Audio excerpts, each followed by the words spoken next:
2009 সাল থেকে জাতির উপর এমন এক শাসক গোষ্ঠী চেপে বসে যারা মানবাধিকার, ভোটাধিকার সহ সকল গণতান্ত্রিক অধিকার কেড়ে নেয় এবং গণতান্ত্রিক প্রতিষ্ঠানগুলোকে ধ্বংস করে ফেলে। গুম, বিচার বহির্ভূত হত্যা, আয়নাগর প্রতিষ্ঠার মাধ্যমে জনগণের উপর নিপীড়ন চালায়।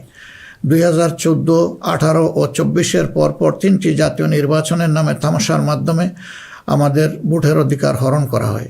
এইসব নিপীড়ন এবং অধিকার ফিরে পাওয়ার জন্যই এসেছিল রক্তাক্ত জুলাই। আমাদের তরুণরা এখন একটা নতুন দেশ দেখতে চায়, যে দেশকে তারা গর্ব করে বলতে পারবে নতুন বাংলাদেশ, এটি আমার দেশ 2.0। এক কথায় যদি বলি, দেশের মানুষ পরিবর্তন চায়, কিন্তু একটি মহল পরিবর্তনের বিরোধী। কারণ পরিবর্তন হলেই তাদের অপকর্মের পথ বন্ধ হবে, মানুষের অধিকার কেড়ে নেওয়ার সুযোগ থাকবে না। এই সংস্কৃতি বদলানোর সাহস সবার থাকে না। ক্ষমতাবানদের বিরুদ্ধে রুখে দাঁড়ানোর হিম্মত সবার হয় না। এই হিম্মত দেখিয়েছে আবরার ফাহাদ, আবু সাইদ মুগ্ধ, উসমান হাদি এবং তাদের সহযোদ্ধারা। তাদের রক্তের শপথ নিয়ে নতুন প্রজন্মের লক্ষ লক্ষ সাহসী সন্তান আজ এই পরিবর্তনের জন্য প্রস্তুত। এই দেশ আমাদের সময়ের এই সাহসী সন্তানদের হাতেই তুলে দিতে চাই, কারণ বাংলাদেশের ভবিষ্যৎ এই তরুণরাই রচনা করবে। এই তরুণরা পরিশ্রমী, তরুণরা সাহসী, তারা মেধাবী। এই তরুণরাই পরিবর্তনকে ভালোবাসে। তরুণরা নতুনকে আলিঙ্গন করে, সত্য বলতে দ্বিধাবোধ করে না, প্রযুক্তি বুঝে এবং সামনে এগিয়ে নিয়ে যেতে জানে। তারাই পারবে নতুন বাংলাদেশ গড়ে দিতে। আমরা তোমাদের হাত ধরতে চাই, জুলাইয়ের মতো কাঁধে কাঁধ মিলিয়ে দেশ গড়ার কাজে সঙ্গী হতে চাই, প্রচলিত ধারা বদলাতে চাই, দেশটা বিভেদ এবং বিভাজনের রাজনীতি থেকে মুক্ত করতে চাই, মানুষের জীবনে শান্তি ফিরে আসুক, এটি আমাদের প্রয়াস, এই আমাদের চাওয়া। সবাইকে নিয়ে ঐক্যের বাংলাদেশ গড়তে চাই, এমন বাংলাদেশ যেখানে কেবল পারিবারিক পরিচয়ে কেউ দেশের চালকের আসনে বসতে পারবে না, এমন বাংলাদেশ যেখানে রাষ্ট্র হবে সবার, সরকার হবে জনগণের। প্রিয় দেশবাসী, জনগণ চায় একটু নিরাপত্তা, সুশাসন আর ইনসাফ। তাই আগামীর বাংলাদেশকে এসব অঙ্গীকার এবং মূল্যবোধের আলোকে সাজাতে চাই। রাষ্ট্রের মৌলিক কিছু সংস্কারের লক্ষ্যে জুলাই বিপ্লব পরবর্তী সরকার কিছু পদক্ষেপ গ্রহণ করেছিল, কিন্তু তা সম্পূর্ণ বাস্তবায়িত হয়নি। এই বাস্তবায়ন সম্ভব হবে আগামীতে যে গণভোট, সেই গণভোটে আমরা যদি আমাদের মূল্যবান ভোট দিয়ে হা বলি, তাহলে সংস্কার প্রক্রিয়া তার পূর্ণতা পাবে ইনশাআল্লাহ। আমরা এই জন্যই জনগণকে বলবো যে গণভোটে হা বলুন এবং সংস্কারতে আলিঙ্গন করুন। আমাদের সন্তানদের স্বপ্ন পূরণে আপনিও গুরুত্বপূর্ণ অংশীদার হন। নতুন বাংলাদেশের আকাঙ্ক্ষার আলোকে আমাদের পরিকল্পনা, কর্মসূচি, অঙ্গীকার আপনাদের নিকট স্পষ্ট করার চেষ্টা করেছি। বাংলাদেশে আমরাই প্রথম পলিসি সামিটের মাধ্যমে রাষ্ট্র পরিচালনার নীতি কৌশল জনগণের সামনে তুলে ধরেছি। আমাদের নির্বাচনী ইশতেহারে এর প্রতিফলন রয়েছে। এই প্রক্রিয়ায় অনেকেই আমাদেরকে সহযোগিতা করেছেন, তাদের প্রতি আমরা কৃতজ্ঞ। এছাড়াও আমরা সমাজের বিভিন্ন শ্রেণী পেশার মানুষের সাথে কথা বলেছি, বসেছি এবং তাদের মূল্যবান মতামত, পরামর্শ আমরা গ্রহণ করেছি। আমরা সুযোগ পেলে মহান আল্লাহর ইচ্ছায়, জনগণের ভালোবাসায় সরকার গঠন করলে প্রথম দিনে ফজরের নামাজ পড়েই আমরা আমাদের পরিকল্পনা বাস্তবায়ন শুরু করব ইনশাআল্লাহ। প্রিয় দেশবাসী, আমাদের শাসক শ্রেণী সরকারি পদে নির্বাচিত হওয়ার পর নিজেদেরকে দেশের মালিক গণ্য করেছে। ফলে রাষ্ট্রীয় সম্পদ, পদ, পদবি, নীতি, প্রতিষ্ঠান সব কিছু ব্যক্তিগত ও দলীয় স্বার্থ হাসিলের উপায় হিসাবে অন্যায়ভাবে ব্যবহার করা হয়েছে। এর ফলে চুরি ও দুর্নীতি, স্বজনপ্রীতির মাধ্যমে প্রতারিত করে জনগণের সম্পদ লুণ্ঠন করা হয়েছে। উন্নয়ন প্রকল্প ব্যক্তিগত ও দলীয় লুণ্ঠনের সিঁড়ি হিসাবে ব্যবহৃত হয়েছে। এই ব্যবস্থার অবসান ঘটানোই আমাদের প্রধান লক্ষ্য। আলহামদুলিল্লাহ, অতীতে জামাতে ইসলামী থেকে যারা জনপ্রতিনিধি হিসাবে সংসদ, সরকার ও স্থানীয় সরকারের দায়িত্ব পালন করেছেন, তারা কেউই দুর্নীতির দায়ে অভিযুক্ত হননি। তারা দক্ষতার সাথে দায়িত্ব পালন করেছেন। আপনারা দেশের মানুষ, তারই সাক্ষী। প্রিয় দেশবাসী, আগামী জাতীয় সংসদ নির্বাচন জাতিকে একটি নতুন স্বপ্নের দিকে নিয়ে যাওয়ার এক মহা সুযোগ হিসাবে এসেছে। যেসব সমস্যা আমরা বিগত দিনে সমাধান করতে পারিনি, যে লুটেরা গোষ্ঠীকে আমরা নিয়ন্ত্রণ করতে পারিনি, সেসব সমস্যার সমাধান এবং লুটেরা গোষ্ঠীর নিয়ন্ত্রণের সুযোগ হচ্ছে আগামী নির্বাচন। তাই জনগণকে ঠিক করতে হবে, আমরা আমাদের নিজেদের জন্যে, আমাদের তরুণ প্রজন্মের জন্যে, আমাদের নারীদের জন্যে, বয়স্ক মানুষের জন্যে, প্রান্তিক জনপদের জন্যে, শ্রমিকের জন্যে, উদ্যোক্তাদের জন্যে কোন বাংলাদেশ চাই। আমাদেরকে প্রশ্ন করতে হবে, আমরা কি সমাজে শৃঙ্খলা প্রতিষ্ঠা করতে চাই? আমরা কি নিয়মনীতি শান্তির রাষ্ট্র প্রতিষ্ঠা করতে চাই? আমরা কি উন্নত দেশ হতে চাই?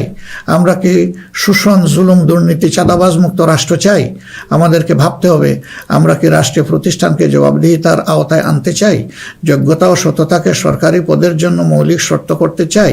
আমরা কি আমাদের জাতীয় সক্ষমতা ও সৃজনশীলতা বৃদ্ধি করতে চাই? এসব বিষয়ে যদি আমরা ইতিবাচক পরিবর্তন দেখতে চাই, তাহলে আমাদেরকে আগামী নির্বাচন নিয়ে নৈতিকভাবে ভাবতে হবে। রাজনৈতিকতার ফুলঝুরির বাইরে এসে বাস্তবতার আলোকে সৎ ও দক্ষ নিষ্ঠাবান নেতৃত্ব প্রতিষ্ঠা করতে হবে। প্রিয় ভাই ও বোনেরা, আমরা আমাদের নির্বাচনী ইশতেহারে বলেছি যে আমাদের স্বপ্নের বাংলাদেশ তৈরির জন্য 5টি বিষয়ে হা এবং 5টি বিষয়ে না বলতে হবে। সততা, ঐক্য, ইনসাফ, দক্ষতা ও কর্মসংস্থানকে আমরা হা বলতে বলেছি, কারণ এসব মৌলিক শর্ত ছাড়া বৈষম্যহীন, উন্নত, নৈতিক, মানসম্পন্ন বাংলাদেশ প্রতিষ্ঠা সম্ভব নয়। পাশাপাশি দুর্নীতি, ফ্যাসিবাদ, আধিপত্যবাদ, বেকারত্ব, চাঁদাবাজিকে স্পষ্ট না করতে বলেছি। প্রিয় দেশবাসী, বাংলাদেশ আয়তনে ছোট্ট কিন্তু জনসংখ্যার দিক থেকে একটি বড় দেশ। এই জনসংখ্যাকে অনেকে সমস্যা হিসেবে বিবেচনা করলেও আমরা মনে করি এটি আল্লাহর নিয়ামত এবং এক বড় সম্পদ। তাই আমাদের জনসংখ্যাকে জনশক্তিতে রূপান্তর করতে হলে নীতি এবং নৈতিকতা ভিত্তিক রাজনীতির বিকল্প নেই। সমাজে নীতি, নৈতিকতা, শৃঙ্খলা, জবাবদিহিতা প্রতিষ্ঠা করা ছাড়া কোনো জাতি এগোতে পারেনি, আমাদের পক্ষে অসম্ভব না। যে সমাজে নারীর মর্যাদা রক্ষা করতে পারে না, সেই সমাজ কখনো সমৃদ্ধ হতে পারে না। আমরা ক্ষমতায় এলে নারীরা কেবল ঘরের ভেতরে নয়, সমাজের মূলধারার নেতৃত্বে থাকবেন সগৌরবে। কর্পোরেট জগৎ থেকে রাজনীতি সবখানে তাদের মেধার মূল্যায়ন হবে কোনো বৈষম্য ছাড়াই।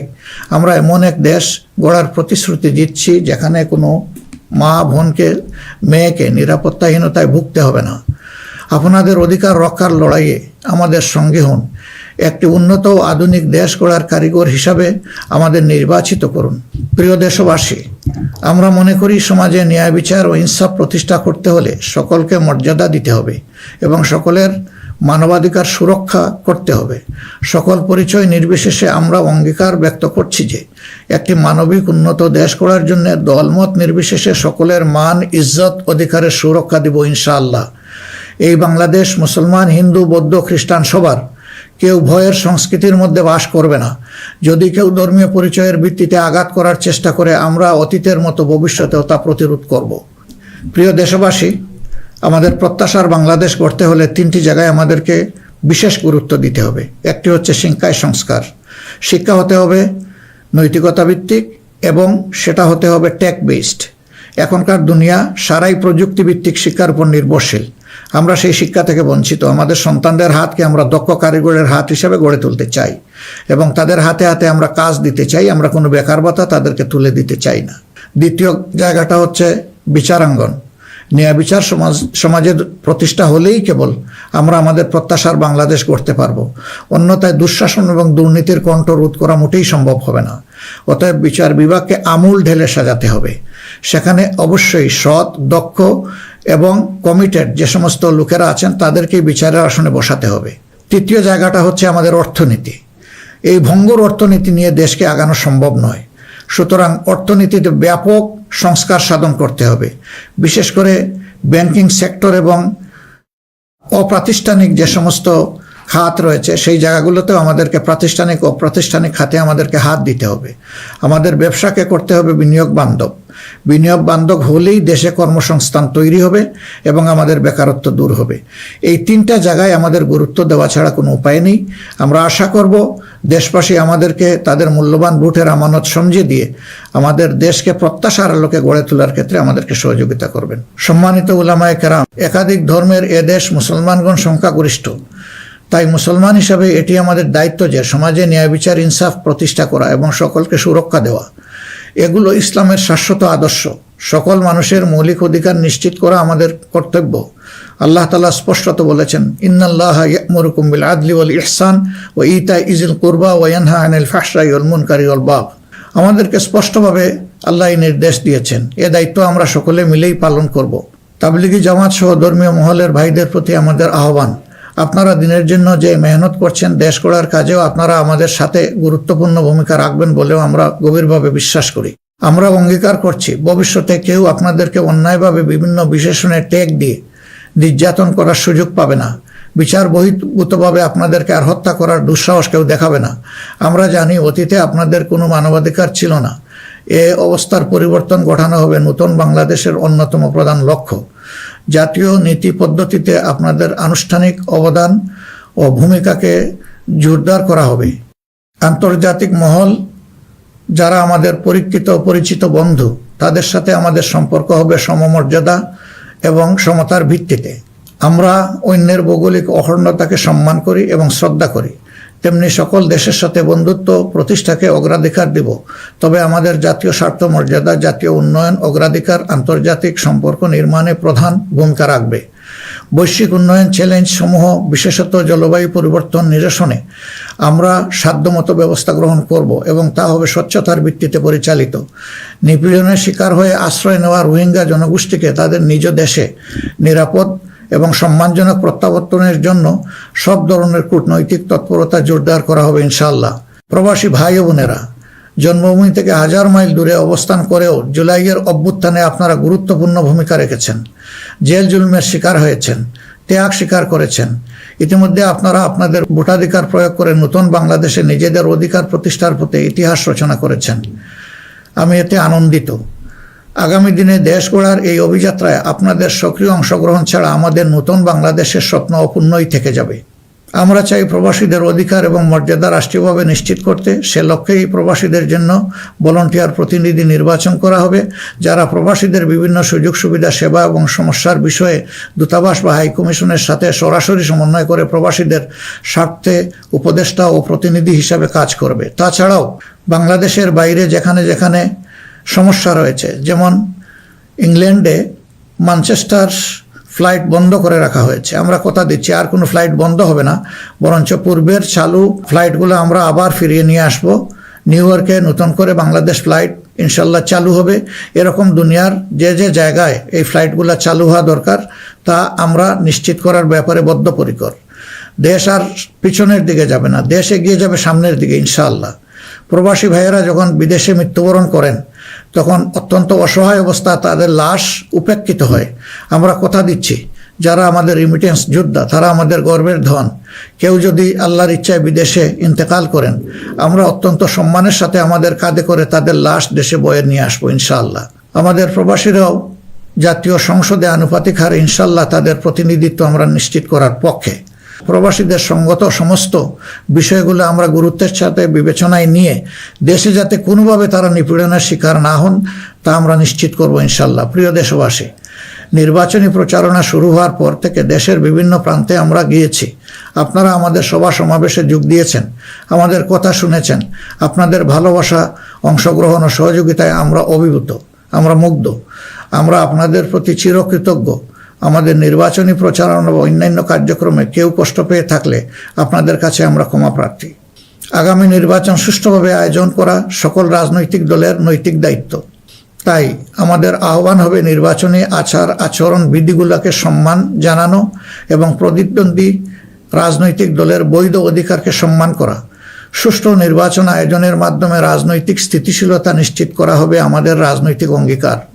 প্রশাসন ও আইন শৃঙ্খলা রক্ষাকারী বাহিনীর সদস্যরা নিরাপত্তার দায়িত্ব তারা পালন করেছেন অত্যন্ত নিষ্ঠার সাথে। আমাদের সাংবাদিক ভাই এবং বোনেরাও অনেক কষ্ট করে আমাদের বিভিন্ন অনুষ্ঠান কভার করেছেন। আপনাদের প্রতি গভীরভাবে আমরা কৃতজ্ঞ। আপনাদের ঋণ শোধ করতে পারবো না। আপনারা ভালো থাকবেন। আমাদের দলের বিভিন্ন পর্যায়ে নেতাকর্মী, শুভাকাঙ্ক্ষী এবং নির্বাচনী জোটের নেতৃবৃন্দ কর্মীগণ নিরলস পরিশ্রম করে যাচ্ছেন, আর্থিক ত্যাগ করেছেন। শেরপুরে আমার ভাই রেজাউল করিম প্রতিপক্ষের নির্মম আঘাতে শাহাদত বরণ করেছেন। আল্লাহ রাব্বুল আলামিন তার এই ত্যাগকে কবুল করুন এবং তাকে শহীদ হিসাবে কবুল করুন। আমাদের ভাই জনাব মোহাম্মদ নুরুজ্জামান বাদল, যিনি শেরপুর 3 আসনের প্রার্থী ছিলেন, তিনি ইন্তেকাল করেছেন। আল্লাহ তাকে উত্তম পুরস্কার দিন এবং জান্নাত নসিব করুন। প্রিয় দেশবাসী, আমরা আন্তরিকভাবে বিশ্বাস করি যে রাষ্ট্রীয় দায়িত্ব হচ্ছে আমানত। রাষ্ট্রীয় দায়িত্ব কোনো উপভোগের বিষয় নয়। সর্বাবস্থায় আমরা স্মরণে রাখব আমরা প্রত্যেকে দায়িত্বশীল এবং আমাদের দায়িত্বের ব্যাপারে জিজ্ঞাসাবাদ করা হবে। আমরা হযরতে ওমরের সেই বিখ্যাত উক্তি ও দায়িত্বশীলতা মনে রাখব যে ফুরাত তীরে একটি কুকুর না খেয়ে যদি মরে তাহলে তার জন্যও তাকে জবাবদিহি করতে হবে। আল্লাহর নির্দেশ অনুসারে আমরা ন্যায় বিচার প্রতিষ্ঠায় অঙ্গীকারবদ্ধ থাকব ইনশাআল্লাহ। আশা করি আপনারা আমাদের অঙ্গীকার ও স্বপ্নকে বিশ্বাস করে জাতীয় সংসদ নির্বাচনে আমাদের প্রতি সমর্থন জানাবেন।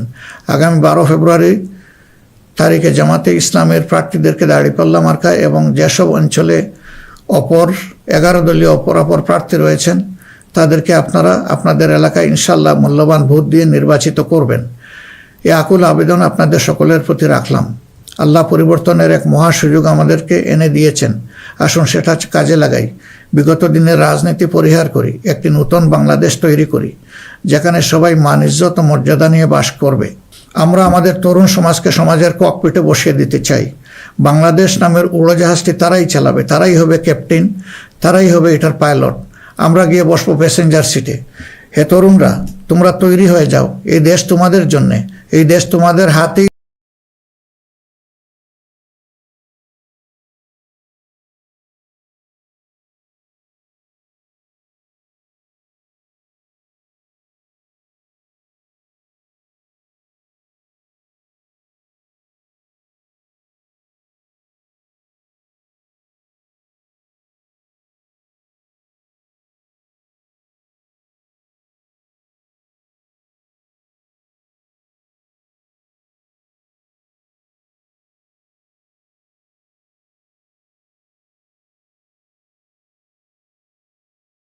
তুলে দিতে চাই এবং এই দেশ তোমাদের হাতেই আমাদেরকে সেদিন টেকিয়ে রাখতে পারেনি, ইনশাআল্লাহ আগামীতেও কোনো বাধা আমাদেরকে টেকিয়ে রাখতে পারবে না। আমরা আমাদের প্রিয় জনগণের এবং আমরা বিশ্বাস করি আমাদের জনগণ আমাদেরকে ভালোবাসে। জনগণের এই ভালোবাসায় আমরা অভিভূত এবং আমরা পূর্ণ আস্থা রাখি আমাদের জনগণের রায়ের প্রতি।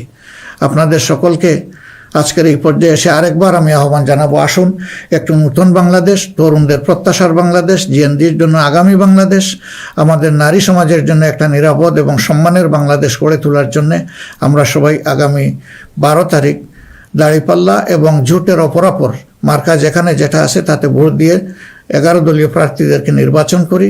তাহলে ইনশাআল্লাহ প্রত্যাশার একটি দেশ আমরা খুঁজে পাবো, একটু নতুন বাংলাদেশ পাবো। আমরা বিশ্বাস করি জনগণ পরিবর্তন চায়, সেই পরিবর্তন জন্যই আমাদের এই আহ্বান। এই পরিবর্তন আমাদের হাতে ইনশাআল্লাহ মানাবে, অন্য কারো হাতে নয়। দৃশ্য তো এটা আপনারা বুঝতেই পারছেন। আল্লাহ হাফিজ। বাংলাদেশ জিন্দাবাদ, বাংলাদেশ জামাত ইসলামী জিন্দাবাদ। 11 দলীয় নির্বাচন